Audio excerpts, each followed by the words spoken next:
the next question I'm going to put up today, and it's going to be a bar graph question. Now, as usual, I'll take my approach where I split it into three. So we're going to go with what's the question, okay, or sorry, what's the context. We're going to look at the data, and then what the actual question is asking itself. Right, so first of all, let's look at the context. The following graph shows the changes in wheat yield over a 50-year period. So along on the x-axis, we've got the year, and on the y-axis, we've got the wheat yield in tonnes per hectare.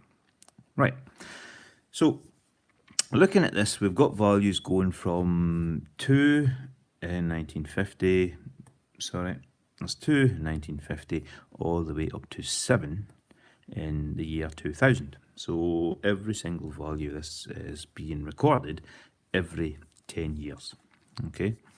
Giving us 6 sets of results. Right, that's the information set aside.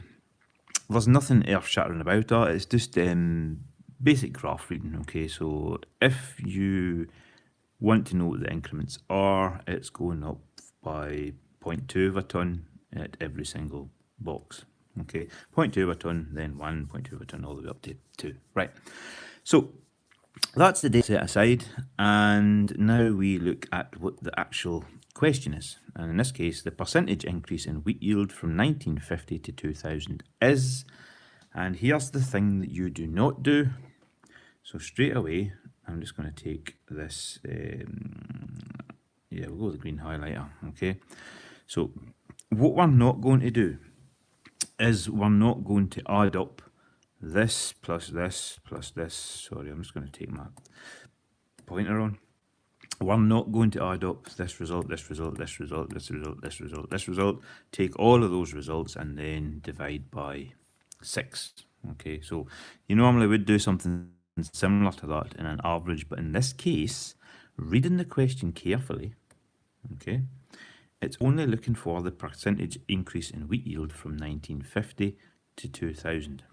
So with that in mind, what we can do is we can safely get rid of these. We do not need to concern ourselves with those values because it's only asking the percentage increase from 1950 all the way up to 2000. So setting everything aside, if we take the reading for 1950, it's going to be 2 tonnes per hectare, okay? And in the year 2000, it's going to be 7, right? So what we do now is how we calculate this is we work out what is going to be equal to 100%, right? And to get that 100% value, we go for the value right at the beginning.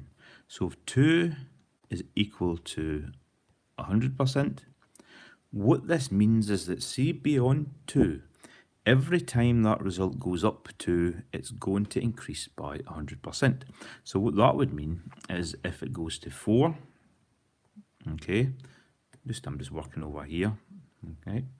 So if it goes to 4, then that would be an increase of 100%. Add another 2 if it goes to 6. It would be another 100% on top of that 100%, giving us 200% increase. And then if it was to go to 8, it would be another 100% on, giving us 300%. But the value between 6, the value doesn't go to 8, it only goes to 7. So it must be between 6 and 8. So if 2 is equal to 100%, if it goes up 1, i.e. the jump from 6 to 7, then it's going to be 50%, right? So doing that again, if it goes to 4, equals 100%, goes to 6 is a 200% increase because it goes up 100%, and then if it goes to 7, it's only going up another 50%, giving you an increase of 250%, making you leaving you with the right answer being C, to 150%.